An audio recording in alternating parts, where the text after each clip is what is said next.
Eu tô vendo você se aventurando com a questão de prefeitura de São Paulo, que é um cargo que não parece combinar com o seu perfil. Só parece, tá? Eu trabalhei 4 anos com recrutamento e seleção e não tô falando de maldade, não. Eu vejo que você tá entre os 513 deputados, na minha avaliação, que tá um pouco distante, que eu não tô acompanhando tanto, mas pelo pouco que eu vejo que você é top 10 lá no Congresso Nacional hoje. 513. Mas eu não consigo ver como que uma máquina igual você, com esse tanto de informação, com esse tanto de pujança política, né? Esse punch seu em ser um grande legislador, que eu reconheço que você é, independente de qualquer coisa de partido, quem pensa sabe que você é. É um cara dedicado a ponto de te colocar aí nesse top 10. Que doideira que é essa de pegar esse cara analítico e sentar num cargo altamente burocrático, altamente... você tem que suportar tanta loucura, tanta gente, tanta pressão. E eu vejo que às vezes a gente vai perder um talento no parlamento para mexer com prefeitura. Da onde você tirou isso? Da minha experiência do primeiro mandato.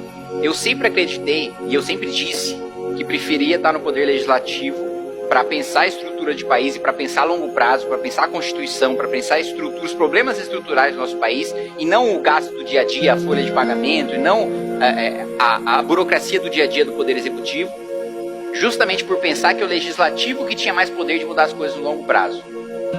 Exercendo o mandato, eu percebi que a maior parte dos projetos que a gente aprova são do Poder Executivo. Independentemente de ser de curto, de médio e de longo prazo, a maior parte das mudanças da Constituição que a gente faz vem do Poder Executivo. Quem mais legisla no nosso país não é o Poder Legislativo, é o Executivo. É o Executivo que pauta o debate político. E mais do que isso, o prefeito de São Paulo, ele tem um orçamento maior do que todos os governadores do Brasil, com exceção do governador de São Paulo. Todos os outros governadores do Brasil têm um orçamento menor do que o prefeito de São Paulo. O prefeito de São Paulo, ele é um governador. E a cidade de São Paulo é a única capital que não tem um escritório político em Brasília para articular uma bancada para defender os seus interesses. E aqui na cidade de São Paulo, cada R$11 que a gente paga de imposto, R$11 que a gente paga de imposto, para Brasília, volta É o menor ROI da República. O cidadão que trabalha, estuda na cidade, no estado de São Paulo, é saqueado todo dia pelo governo federal. E a prefeitura não tem o mínimo que é o escritório político em Brasília. Então eu escuto muito papo, inclusive dos meus eleitores. Pô, mas a gente vai perder um cara importante no Congresso Nacional, a gente vai perder um cara que faz um embate importante no Congresso Nacional. Não! O prefeito de São Paulo, eu como deputado sou um voto. Como prefeito eu tenho a capacidade de influenciar o voto de toda a bancada dos deputados federais do estado de São Paulo. Então como prefeito sou 50 votos dentro do Congresso Nacional. Agora o prefeito atual não exerce esse poder. E para além disso, a situação que a nossa cidade está, a cidade mais rica da América Latina. Como é que tem 700 mil miseráveis? Como é que a gente está batendo recorde de roubo? Se você não estivesse disputando e tivesse 2 caras no segundo turno, que é o atual prefeito e o mandatário do CEO da República aí, você acha que qual dos dois ganharia a eleição? Hoje, Senado? Hoje, qual ganharia? Acho que o Ricardo Nunes ganharia pela rejeição dos votos. Você acha que rejeição faz o cara perder? Faz. Eleição majoritária? Faz. Eleição majoritária. Na última eleição majoritária tinha os 2 com maior rejeição e o cara mais temido de todos os tempos que você lutou contra ele, eu também. E não adiantou, o cara tinha uma rejeição absurda, todo mundo tinha pavor dele. Por que ele ganhou? Mas ainda assim, o Bolsonaro conseguiu ter uma rejeição maior. O segundo turno é disputa de rejeição. Agora, no primeiro turno, independentemente da sua rejeição, você precisa ter relevância para ir pro segundo. Então você pode apanhar, a imprensa pode estar contra você, você pode ter uma rejeição muito grande, mas se você tiver um apoio muito grande também, aí você vai pro segundo turno. Aí no segundo turno é disputa de rejeição. Agora, na sua pré-candidatura, você acredita que você vai pro segundo turno? Sim, claro, eu disputo para ganhar, não disputo para marcar a posição.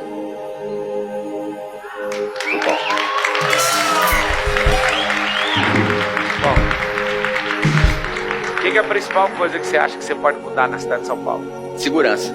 Sem dúvida nenhuma, segurança. Dá uma ideia aí, o que é que você quer fazer? Não, primeiro ponto, estive em São José dos Campos recentemente vendo o programa deles de o CSI, né, que é o Centro de Segurança e Monitoramento, e eles têm um sistema de câmeras com reconhecimento facial, inteligência artificial. O sujeito comete um crime na rua, a pessoa liga, fala, olha, um cara de camiseta azul, mochila vermelha e bicicleta acabou de levar meu celular. Você coloca no sistema, né, o cara de bicicleta, coloca a mochila vermelha, a camiseta azul, imediatamente vai aparecer todas as pessoas na cidade com aquela característica. Com isso, eles conseguiram reduzir os crimes em número de roubos em 70% em São José, número de homicídios em 40%. Por quê? Porque simplesmente é muito difícil você cometer um crime à luz do dia, no meio da rua, numa via pública, e você não ser pego, você não ser reconhecido. Pegaram gente procurada pela Interpol, porque o banco de dados, né, das câmeras com inteligência artificial dialoga com o Cortex, que é do Ministério da Justiça, e com a Secretaria de Segurança Pública do Estado. Então, se o sujeito está sendo procurado pela Interpol, se ele está sendo procurado por um crime federal, se ele está sendo procurado por cometer um crime no Estado de São Paulo, ele é pego.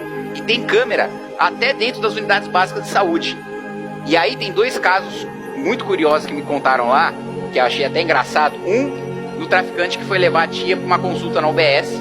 A câmera de reconhecimento facial estava dentro da UBS, pegou ele, a polícia militar foi lá e prendeu. O cara foi levar a tia para uma consulta, foi pego.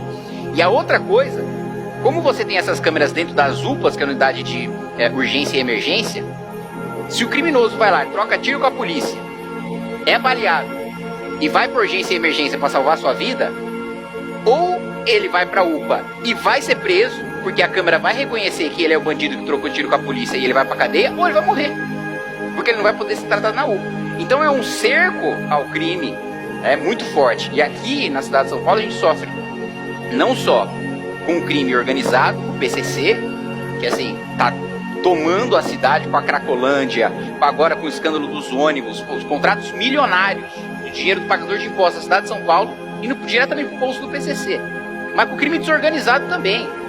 Com roubo, com furto, assim, não existe nenhuma área, e eu já rodei todos os 78 distritos da cidade, em que a principal preocupação não seja a segurança pública, independentemente de bairro, de classe social, de profissão. A principal preocupação é a segurança pública. Até tem ruas, né, que você precisa decidir. Tem um farol, chegou às 10, 11 horas da noite, você precisa decidir se você vai ser roubado pela prefeitura, se você atravessar o sinal vermelho, ou se você vai ser assaltado ali, vai ficar parado no sinal. Então, hoje, antigamente, aliás, se dizia que você não podia andar com o celular no meio da rua. Hoje você não pode andar com o celular dentro do seu carro, que quebra o vidro e leva o celular. Então, assim, tá numa situação que é a pior que eu já vivi aqui na cidade.